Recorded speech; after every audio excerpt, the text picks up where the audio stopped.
Dirigeants, j'espère que vous allez bien. Aujourd'hui, on se retrouve pour de nouvelles vidéos. Et une nouvelle vidéo débrief du match entre Monaco et Marseille. Victoire de Monaco 2-1 au stade Louis II. Oui, ça se dit comme ça.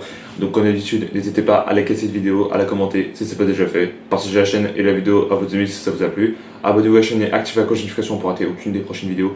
Objectif 5000 abonnés, je sais qu'on est incapable. C'est gratos, je vous demande pas payer. Merci à vous. Bon, comment dire? Alors, super, ça commence déjà la merde. Bon, là, si je suis l'entrée de base, bon, après, je cherche rien contre l'arbitrage. On rappelle qu'on a eu comme arbitre, c'était Clément Turpin, qui est, pour certaines personnes, le meilleur arbitre du monde. Pas du tout, c'est le pire arbitre du monde. Donc, à un moment donné, il ne faut pas prendre pour un con. Voilà, vous avez vu ce qui s'est passé contre la Bosnie-Italie.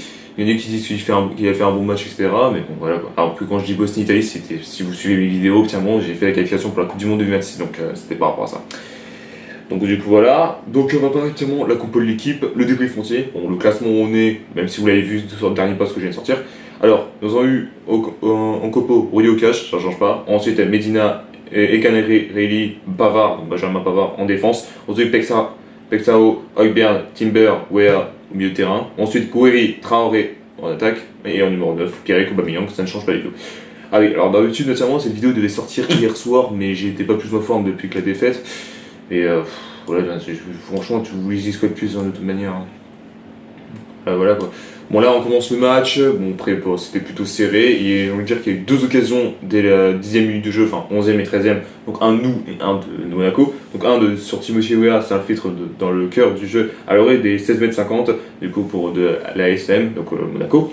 Et décale Traoré à sa gauche. L'Ivoirien, du coup, tente un ballon piqué du gauche que Lucas. Oula, faut que j'arrive. Lucas Radecki, je sais pas si ça se dit comme ça en réalité, dévie le ballon d'une grosse parade, sinon c'était but. Et une nouvelle fois, finalement, c'est Monaco qui répond direct. Après que Thilo Kéré, je crois que ça se dit comme ça, ajoute une belle ouverture vers la droite de la surface de réparation marseillaise, qui profite à Aglouche, du coup le monégasque anticipe, pardon, excusez-moi, sur la sortie de Rouillet et passe une reprise de pied droit et c'est stoppé par le gardien. Bon, pour l'instant ça va, tranquille au bilou. C'est plus à la deuxième mi-temps que ça réveille le cul. Après ça, bon, plus trop grand chose, on a déjà 34e pour un jaune de Medina parce qu'il a pété un pont contre Koulibaly. Voilà. Mamadou Koulibaly, hein. Alors c'est pas le Koulibaly du Sénégalais, hein. Je le précise tout de suite, hein, c'est pas celui qui joue pour le Sénégal malheureusement. Voilà, et du coup après ça, du coup, Højbjerg qui a tenté particulièrement 16,50 m dans le dos de défense, du coup, particulièrement. Voilà, du coup en fait, Højbjerg a été lancé de. Oh là, j'arrive pas à parler, excusez-moi. Pexao a été particulièrement idéalement lancé par Højbjerg sur les 16,50 m dans le dos de la défense. Du coup, le Brésilien réalise un bon contrôle du droit, résiste au retour de Thilo Kéré et arme d'une tire gauche que Interki, du coup, détourne des gants. En réalité, de la gauche des gants, quoi, c'est ça que je suis en train de dire. Bon, mi-temps entre les deux équipes, 0-0. Voilà, c'est plutôt chillé, si je puis dire comme ça. Donc c'est reparti en réalité. Alors si je peux dire un truc de base, Stade Louis il comporte le moins de supporters en réalité de base. Et je sais pas pourquoi. Parce que en plus Monaco ils sont très connus, ils ont gagné plusieurs championnats, ils ont gagné la Coupe de France, ils ont gagné la Ligue 1. Et je sais pas pourquoi ce stade particulièrement était complètement vide, etc. Mais voilà quoi. Bon après ça on reprend et une nouvelle fois 3 minutes plus tard ils sont plus sur un corner phocéen, le sud-américain du coup Pexao est servi en retrait par Traoré, le flanc droit et décoche un missile du droit que Radecki capte en deux temps devant sa ligne. C'est devant sa ligne, hein. Quand je dis devant sa ligne c'est sur la ligne, en réalité si je puis dire comme ça. Bon, après ça du coup Monaco avait réclamé un penalty suite à un contact entre Balogun et Eganeri, mais bon l'arbitre a décidé, voilà, vous avez compris.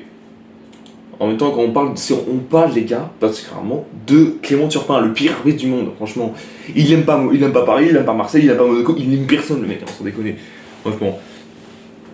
Après ça, du coup, à la 56e, il y a eu une occasion pour Marseille, pour Nelly Magnès. Lamine Camara, du coup, s'en charge du coup franc plein axe pour Monaco. A juste un centre plongeant de Tilouk, remise d'une crainte vers Balogun qui ne permet pas d'armer sa frappe. Du coup devant la sortie de Rouillet, mais de toute façon l'Allemand était en jeu de toute manière. Et bah après ça, 3 minutes plus tard, alerté dans la gauche de la surface, Aglouche, oui ça dit comme ça, temporise le jeu avant de chercher Thèse. Je cherchais pas, en réalité pas de jeu de mots s'il vous plaît. Voilà, sur le flanc droit, le néerlandais du coup ajoute un centre précis au 5,50 m que Golovin coupe d'une reprise tendue du gauche, du coup imparable pour Rulli, donc 1-0 pour Monaco, et non pas pour Marseille, je précise. Voilà, c'est ce que je peux dire là-dessus. Hein. Après ça, du coup, il y a eu une grosse occasion à la 66e de Højbjerg, du coup, qui avait tenté sa chance du milieu de terrain. Et bah, tiens, non, c'était boxé par Radeki. Désolé, il y a des blagues que je ne sais pas les dire. Franchement, c'est vraiment, vous devez faire des choses, sans déconner. Non, mais du coup, qui avait boxé, etc. après ça, Quentin Timber, du coup, qui tente sa chance. Le milieu de terrain néerlandais, du coup, est servi en retrait sur le flanc gauche et décoche une bissée croisée que, encore une fois, le carnet les gars se repousse une nouvelle fois. Du coup, voilà. Après ça, du coup, il y a un premier changement pour Marseille, donc Nwaneri qui rentre à la place de Traoré. Après ça ne servait à rien, parce que 1 minute plus tard, Radeki amorce la relance d'un dégagement dans l'axe, manqué par Benjamin, que je te déteste, qui profite à Balogun plus rapide que Nwaneri sur la droite. L'Américain anticipe la sortie de Rulli et du coup qui lobe. Il a fait une grosse humiliation, mais il a bien fait. Parce que sinon, en réalité, s'il avait fait une frappe dégueulasse, bah clairement, Rulli l'avait arrêté. Donc voilà, ce que je peux dire. 2-0. Ouais, quoi. C'est ce que je peux dire là-dessus. Hein. Après ça, il y a eu un deuxième changement pour Marseillais, du coup, Balerdi qui rentre à la place d'Egan Reilly.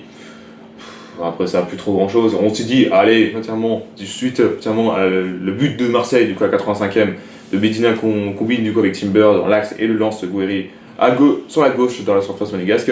L'international algérien du coup profite d'un contre favorable face à deux adversaires et trompe du coup Lucas. Je veux dire son prénom parce que son nom il change.